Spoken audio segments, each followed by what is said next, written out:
4 भिक्षुओं ने 2 सप्ताह तक चुपचाप बिना कुछ बोले ध्यान करने का निश्चय किया। इस बात के प्रतीक के रूप में उन्होंने एक मोमबत्ती जलाई, जो उन्हें यह ध्यान दिलाता रहेगा कि उन्हें चुपचाप ध्यान करना है। पहले दिन की रात में वह मोमबत्ती टिमटिमाई और फिर बुझ गई। यह देखकर पहला भिक्षु बोला, अरे नहीं, यह मोमबत्ती तो बुझ गई।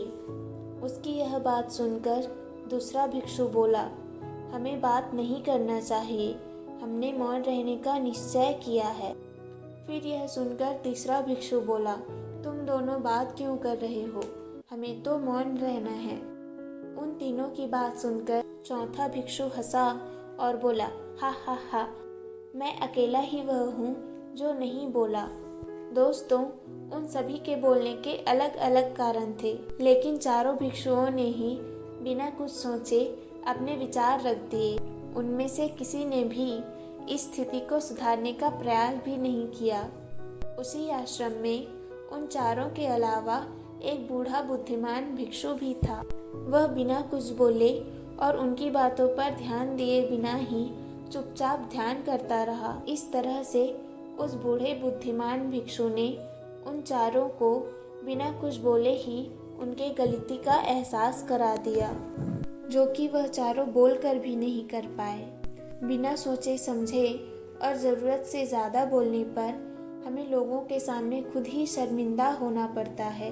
एक समझदार व्यक्ति कभी किसी को बिना मांगे कोई भी सलाह नहीं देता, क्योंकि वह जानता है कि बिना मांगे सलाह देने का कोई भी मतलब नहीं होता और ना ही सामने वाला उस सलाह को मानता है।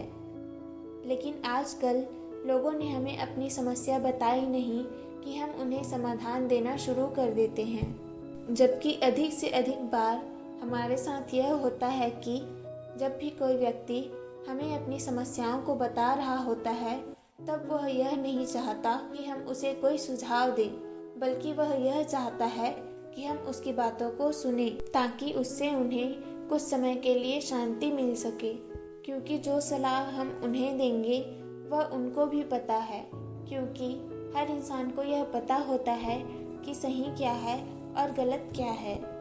इसलिए जब अगली बार यदि कोई भी व्यक्ति हमारे पास अपनी समस्याओं को बताने के लिए आया है, तो हम बिना सोचे समझे या फिर बिना उसके मांगे उसे कोई भी सलाह नहीं दे, बल्कि चुपचाप उसकी बातों को सुन ले, क्योंकि सामने वाला इंसान बस यही चाहता है कि हम उसकी बातों को ध्यान से सुने और समझें। दोस्तों, यह बात तो आपने सुनी ही होगी, जो जितना कम बोलता है वह उतना समझदार होता है, और इसका उल्टा भी सही ही है, जो जितना बुद्धिमान होता है वह बहुत कम ही बोलता है।